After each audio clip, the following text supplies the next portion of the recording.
Hasan Irsyad, dedikasi politik Sang Beringin Probolinggo. Hasan Irsyad, seorang politisi senior dari Partai Golkar, adalah sosok yang tak terpisahkan dari panggung politik Probolinggo dan Jawa Timur. Sejak tahun 1977, pria yang kini berusia 75 tahun ini telah mengabdikan lebih dari separuh hidupnya sebagai wakil rakyat, mulai dari DPRD Kabupaten Probolinggo, hingga saat ini menjabat sebagai anggota DPRD Jawa Timur periode 2024-2029. Totalnya, sudah 47 tahun ia mengemban amanah ini. Kesetiaan Hasan Irsyad terhadap Partai Golkar adalah sebuah kisah tersendiri. Sejak muda hingga kini, ia tak pernah berpaling dari partai berlambang beringin ini. Saya tidak pernah kemana-mana, tegasnya, menggambarkan betapa Golkar sudah menyatu dalam darah dan dagingnya. Ia bahkan mengenal Golkar sejak era sekretariat bersama, Sekber Golkar, saat Amin Murtono menjabat Ketua DPP Golkar dan Soeharto menjadi Ketua Pembina DPP Golkar. Keluarga Hasan Irsyad pun lekat dengan dunia politik, namun ia menegaskan bahwa ini bukanlah sebuah kebetulan. Kunci kesuksesannya terletak pada turun langsung ke masyarakat. Baginya, kehadiran di tengah-tengah warga bukan hanya saat musim pemilu tiba, melainkan menjadi bagian dari kesehariannya. Inilah resep suksesnya, dekat dengan masyarakat dan membantu masyarakat. Dalam ibarat sebuah pohon, Hasan Irsyad adalah pohon beringin besar di Probolinggo, bahkan Jawa Timur. Ia memiliki banyak cabang yang juga beringin, menunjukkan pengaruh dan jaringan politiknya yang kuat. Perjalanan politik Hasan Irsyad dimulai pada April 1977, ketika ia dilantik menjadi anggota DPRD Kabupaten Probolinggo melalui proses pergantian antar waktu, PAU, di usia 28 tahun. Sejak saat itu, namanya tak pernah absen dari daftar anggota dewan. Ia telah melewati 10 kali pemilihan umum, mulai dari pemilu 1977 hingga pemilu 2019. Ia bahkan telah menghadapi beragam model pemilu, dari era fusi partai yang hanya diikuti 3 parpol, hingga era reformasi dengan banyaknya partai, dan perubahan sistem dari proporsional tertutup menjadi terbuka sejak pemilu 2004. Hasan Irsyad adalah contoh nyata seorang politisi yang mengakar kuat di tengah masyarakat, berdedikasi pada satu partai, dan konsisten melayani rakyat selama hampir 5 dekade. Halo, Assalamualaikum warahmatullahi wabarakatuh. Kembali berjumpa dalam channel Kata Mereka dan podcast DPRD Provinsi Jawa Timur. Kali ini saya bersama dengan Pak Hasan Irsyad. Beliau adalah anggota Komisi C DPRD Provinsi Jawa Timur. Dan kita tentu saja mengetahui bersama dengan berlakunya Undang-Undang Nomor 1 Tahun 2022 tentang hubungan keuangan dan juga antara pemerintah pusat dan juga pemerintah daerah. Ini banyak sekali regulasi yang mengalami perubahan yang cukup mendasar, termasuk dalam pengelolaan pajak dan juga retribusi daerah. Dan untuk karena itu, dan kita ketahui bersama bahwa Komisi C DPRD Provinsi Jawa Timur ini adalah komisi yang membidangi itu dan telah menelaah dengan cermat berbagai implikasi dan juga kebijakan-kebijakan yang ada di dalamnya. Untuk itu hari ini kita akan berdiskusi bersama dengan Pak Hasan Irsyad seputar itu. Sebelum lebih jauh Pak, kita berbincang seputar pajak daerah dan juga retribusi daerah Provinsi Jawa Timur. Mungkin bisa dijelaskan dulu Pak, yang menjadi ruang lingkup Komisi C DPRD Provinsi Jawa Timur itu apa saja Pak? Ya. Silahkan. Terima kasih Mbak. Jadi sebelum ke ruang lingkup Undang dan tugas Komisi C di DPRD Jawa Timur, di DPRD Jawa Timur ini ada 5 komisi Mbak. Yeah. Yang pertama Komisi A biasanya disebut Komisi 1. Yeah. Itu yang membidangi tentang masalah peraturan dan perundang-undangan serta hukum. Yeah. Kemudian yang kedua itu ada Komisi B, yang biasa disebut Komisi 2, itu membidangi hal-hal yang terkait dengan masalah perekonomian, perindustrian, perdagangan, dan lain sebagainya. Kemudian yang ketiga Komisi C nanti kami jelaskan.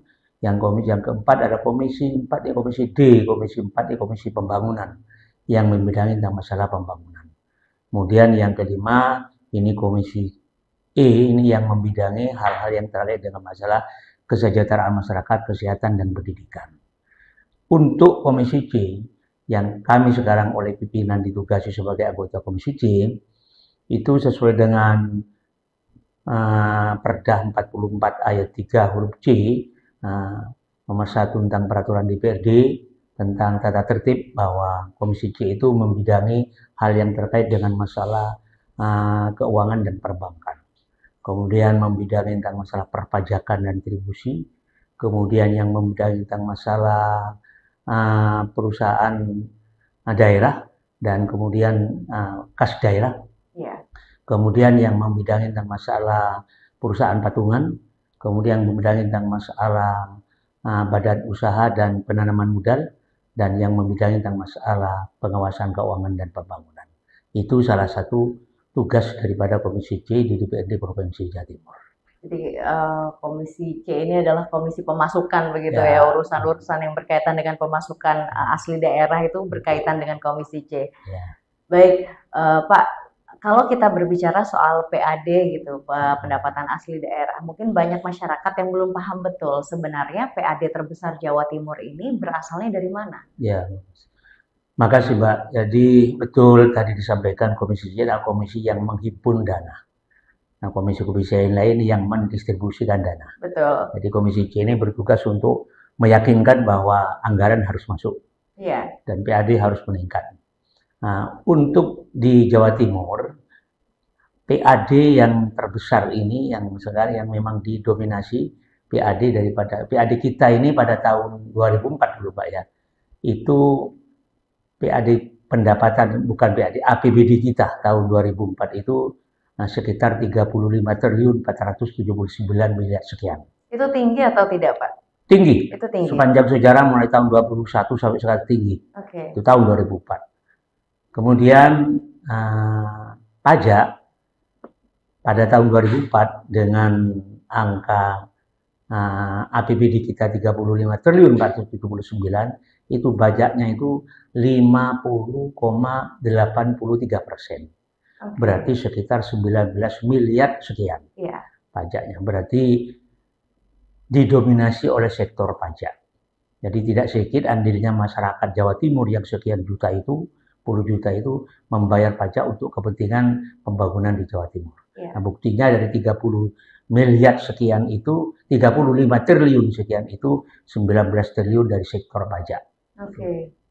Baik, jadi kalau kita lihat pendapatan asli daerah Provinsi Jawa Timur di tahun 2024 hari ini ada di angka 35 triliun begitu ya Pak? 2024. 2024 ya? 2024. Lain, kalau 2025 itu 28 triliun sekian. Karena masalahnya ada yang disampaikan tadi, Undang-Undang Nomor 1 tahun 2002. Menurun berarti Pak sebenarnya dari tahun sebelumnya ya? Menurun dari tahun sebelumnya, menurun sekitar 4 triliun 250 miliar.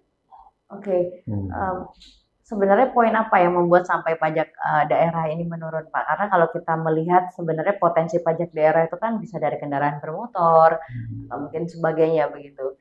Harusnya kan semakin tahun itu bisa jadi semakin bertambah karena semakin banyak pengguna kendaraan bermotor misalnya Pak. Apa yang membuat menurun? Itu bukan karena masalah kendaraan bermotornya, pajaknya tidak. Memang sistemnya, aturannya, Undang-Undang Nomor 1 itu tentang hak keuangan pemerintah pusat dan daerah itu yang terkait di dalamnya ada option pajak, di mana tahun sebelum Undang-Undang Nomor 1 22 itu pemerintah Provinsi Jawa Timur dapat 70% dari PBB dan BKP. Kabupaten kota dapat 30%. Tapi setelah sekarang ini tidak. Jadi kabupaten kota memperoleh sekitar 66%. Jadi yang 30% dia kebagian kepada Provinsi Jawa Timur. Bahasa mudahnya bagi hasilnya begitu ya Pak ya, bagi hasilnya. Betul.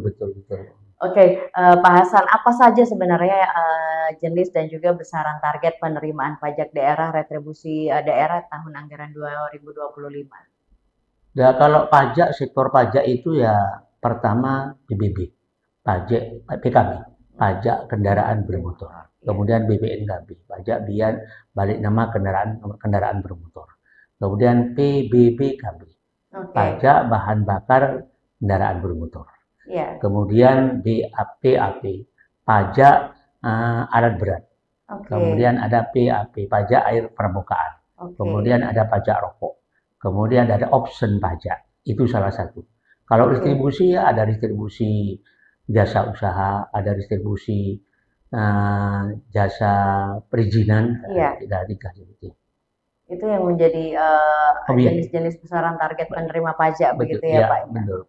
Tapi ada sektor-sektor lain yang juga turut mendukung Pak selain biasanya kalau kita bicara pajak pasti bicaranya kendaraan bermotor begitu. Ya. Tapi sebenarnya apakah ada sektor lain begitu yang bisa dimanfaatkan untuk menjadi pendapatan asli daerah, Pak?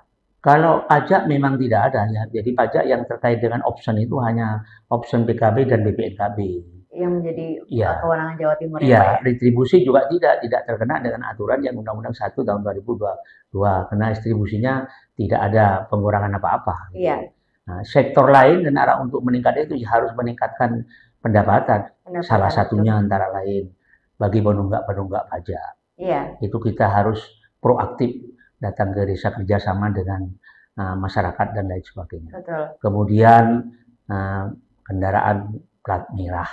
Iya. Itu yang biasanya enggak sekarang dioptimalkan dipacu. Padahal itu kan harusnya dinas Pak ya lebih cepat gitu. Dahulu lah pastinya ya. Itu dioptimalkan untuk membayar lebih dahulu lah. Salah satunya. Dan ada memang ya retribusi yang memang tidak bertentangan dengan aturan yang lebih tinggi itu dipacu kita juga. Oke. Baik. Artinya sebenarnya juga cukup banyak Pak ya yang menjadi kendala-kendala pemerintah daerah Provinsi Jawa Timur untuk meningkatkan PAD di dalamnya begitu. Ya.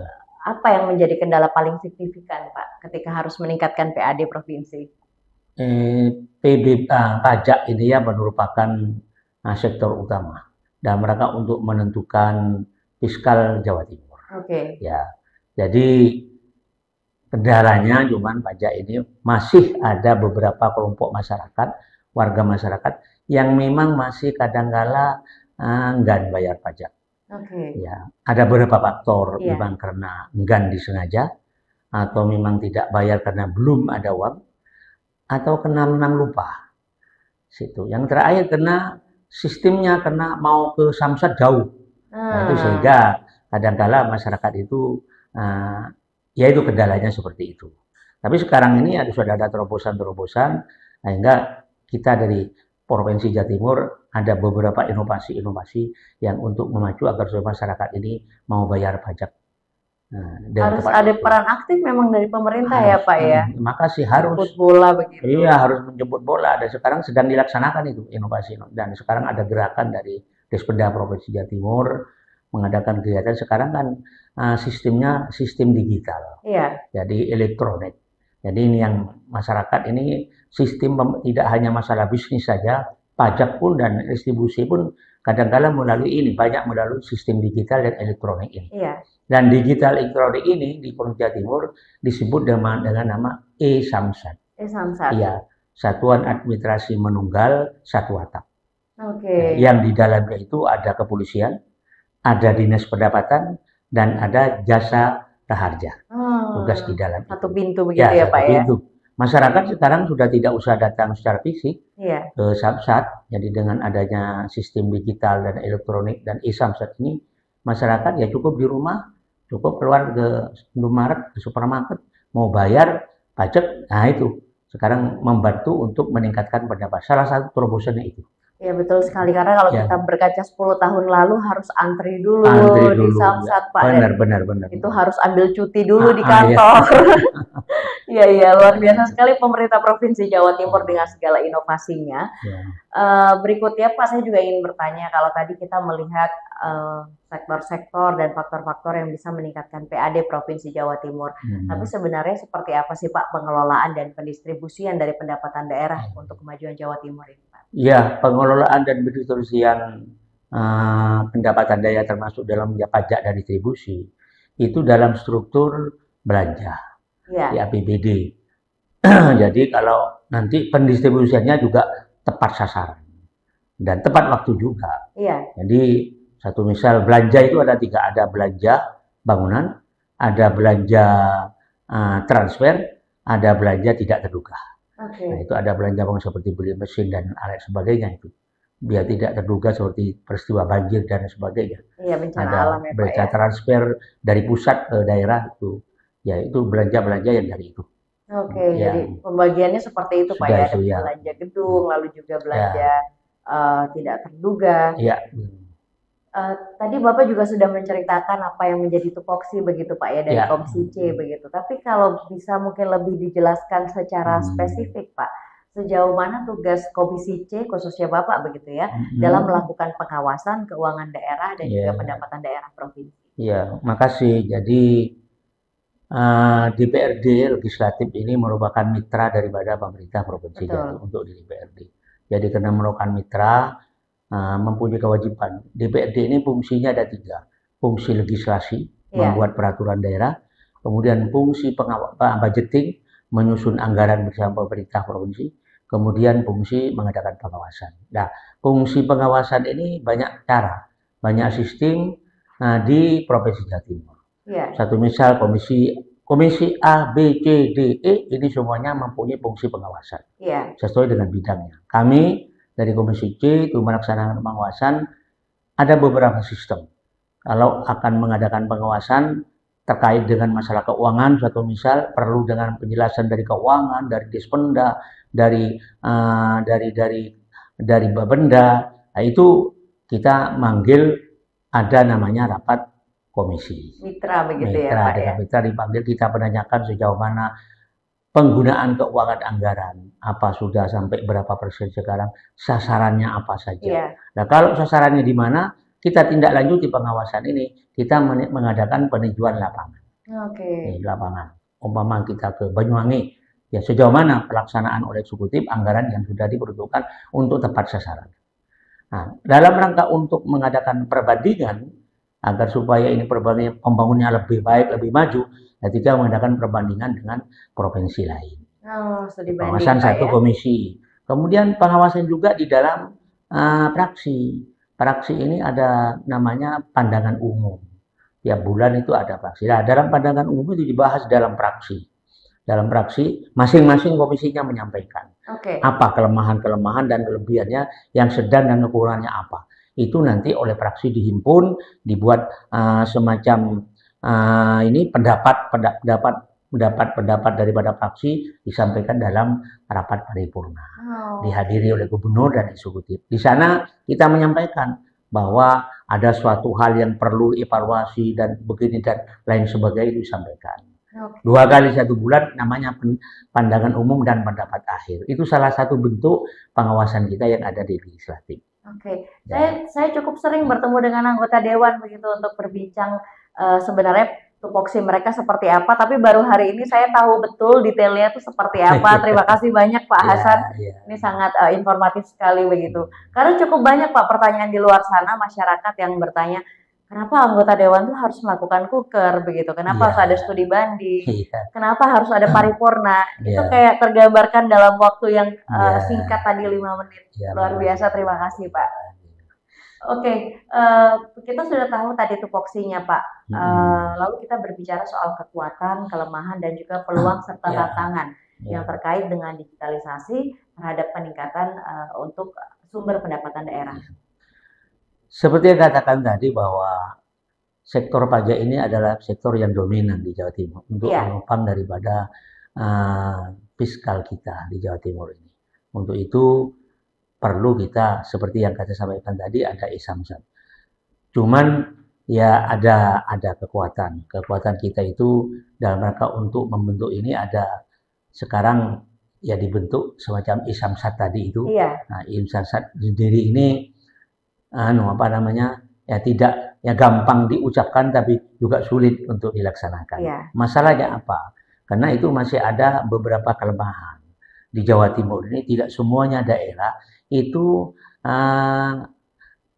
ada akses internet. Tidak semuanya daerah. Masih ada Pak? Masih banyak. Kalau daerah-daerah, kalau di kota ya, di kecamatan relatif. Tapi kalau di tingkat desa, karena pembayar pajak ini tidak hanya di kota, itu di pedesaan. Nah itu banyak yang tidak terakses oleh internet. Sehingga merupakan kelemahan untuk tetap tidak bisa menggunakan isamsat karena internet.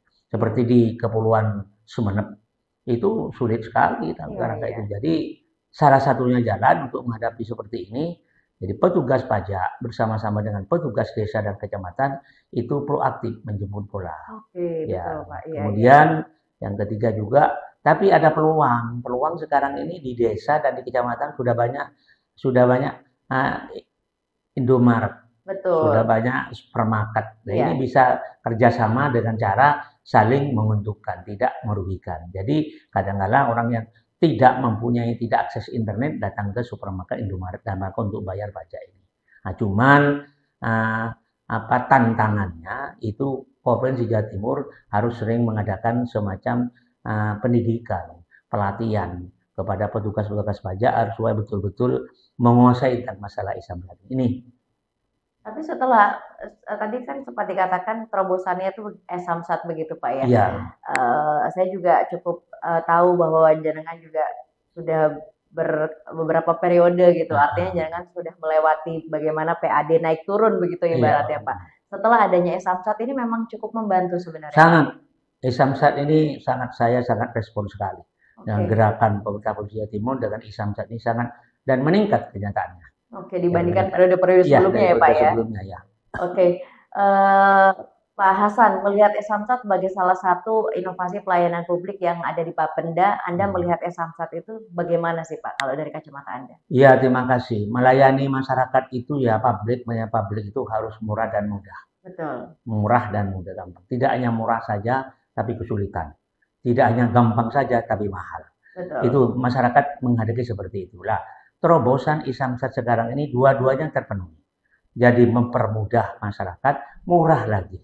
Murah apa? Tidak banyak meja yang dilewati. Betul. Jadi dulu kalau lewat meja ya mesti ada sesuatu lah. Nah sekarang tidak. Jadi e-Samsat langsung pada masyarakat kepada induk yang bersangkutan.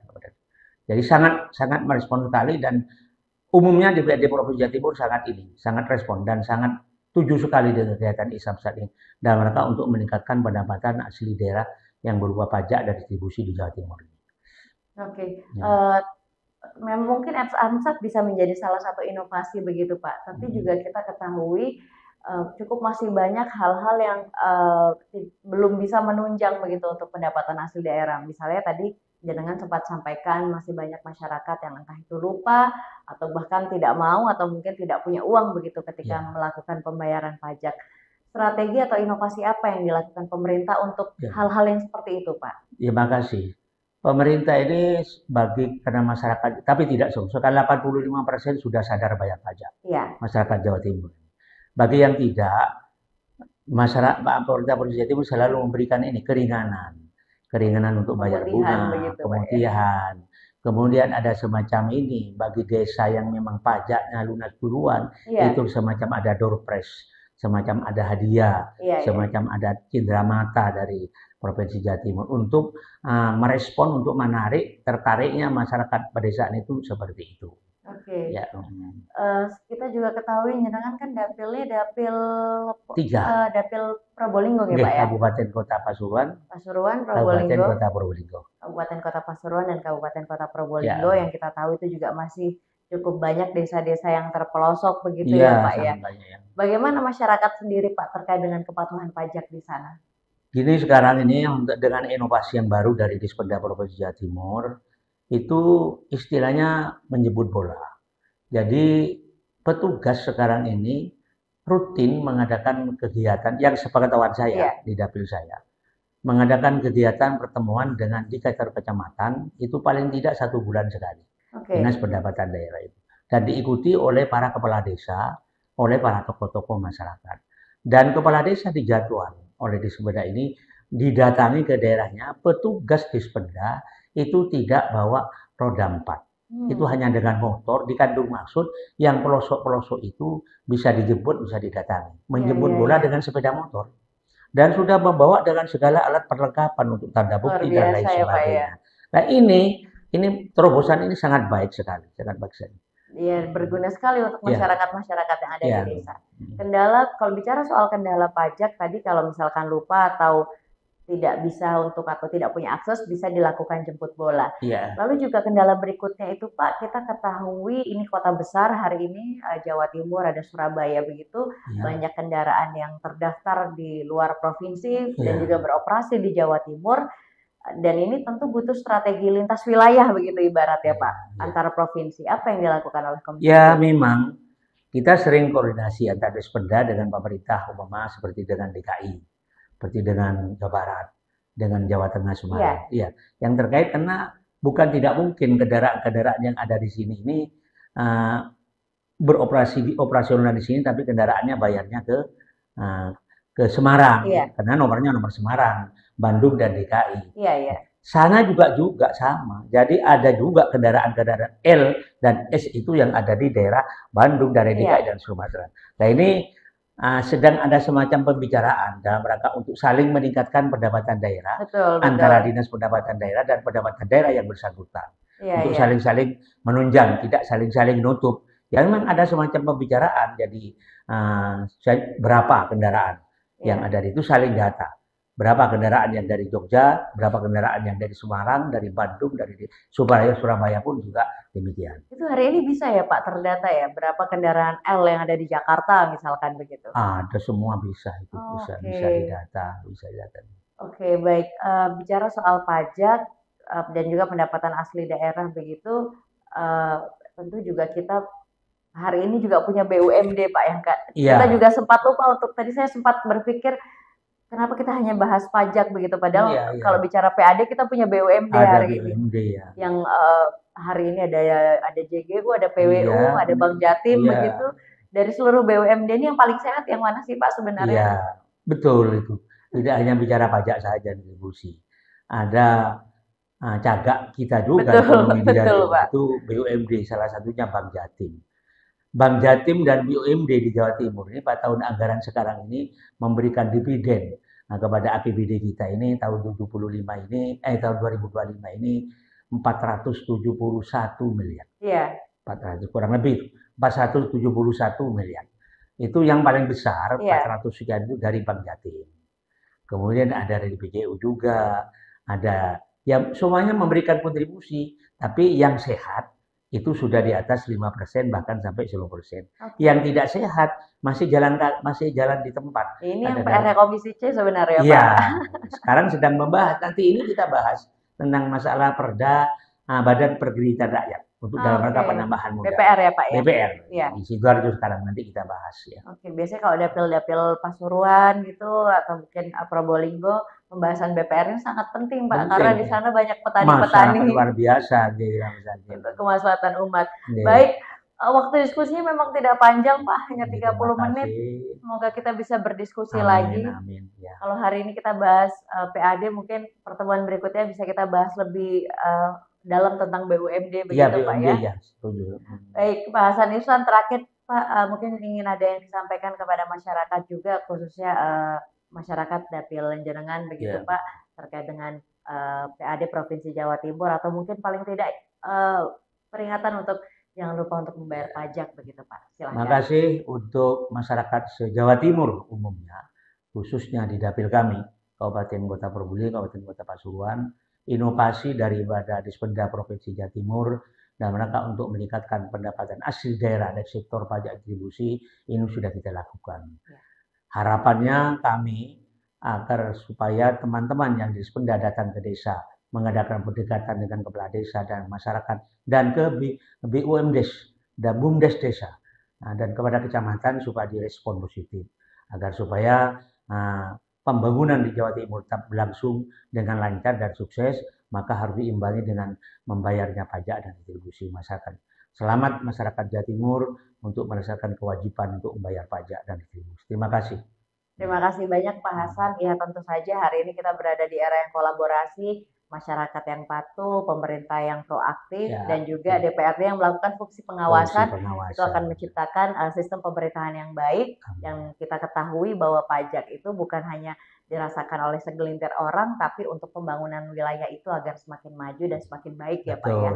Pak Hasan, terima kasih banyak sudah berdiskusi di sini Pak. Sama-sama. Sampai berjumpa di pertemuan berikutnya. Insya Allah mudah-mudahan bulan depan ketemu lagi. Amin Pak. Terima kasih Pak.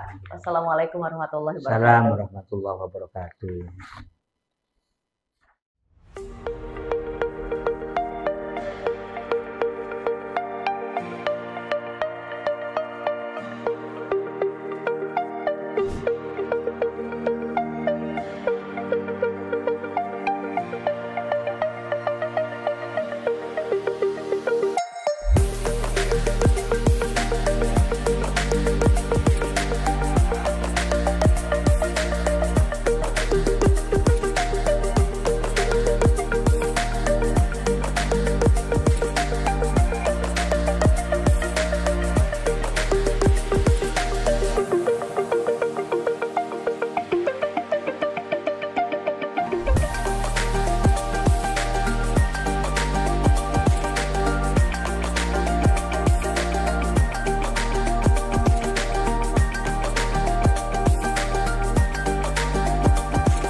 Puji syukur kehadirat Allah Subhanahu wa Ta'ala, karena atas rahmat hidayahnya kita bisa berkumpul dalam keadaan sehat dalam acara reses Bapak Haji beserta Ibu tahun 2025.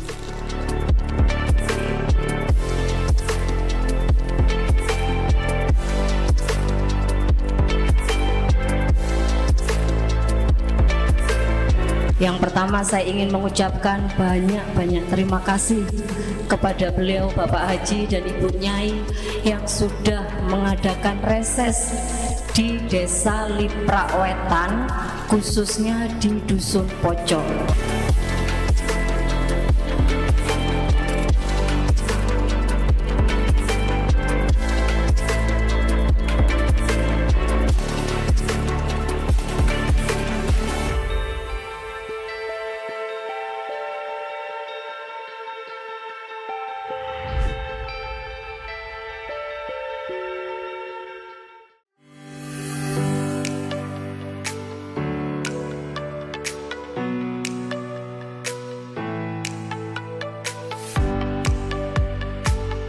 Kula memang ingin ketemu terokapangki dengan masyarakat warga Gunung Geni.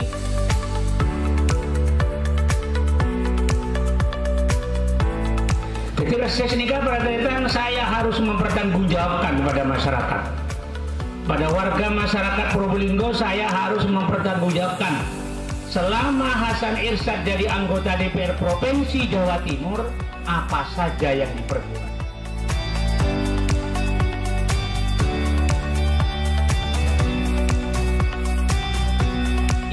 Allah mun sobung alangan bikula madrasah nikah yayasan nikah bikula insyaallah bakal ipun topone para.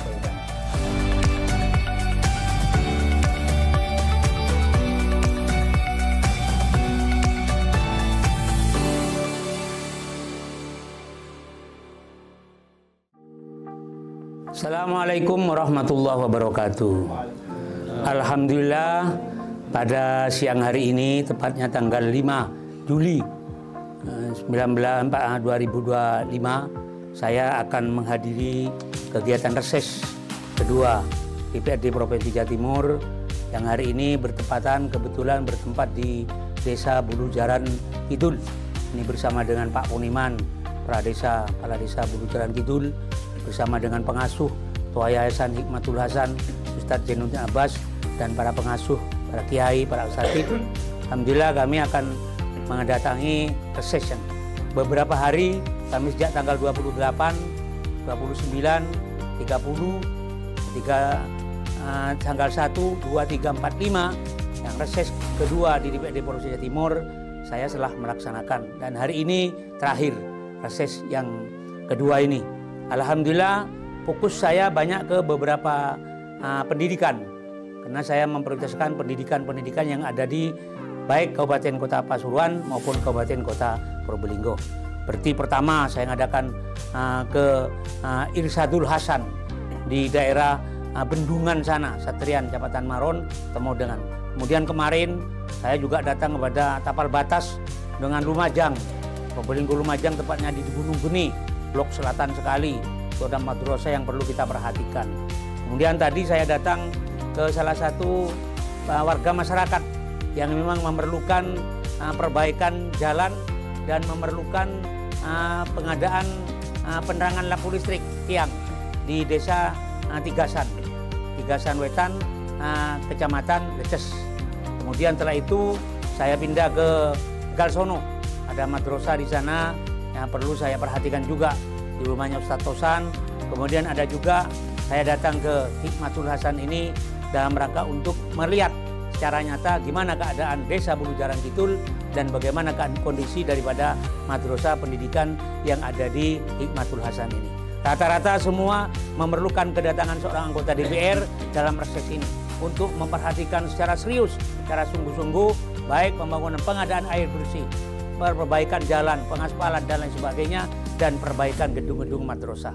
Ini barangkali yang dapat saya sampaikan. Alhamdulillah berjalan dengan lancar dan sukses. Ini ini saya mendatangi reses di Desa Bulujaran Kidul, Kecamatan Tegal Jualan.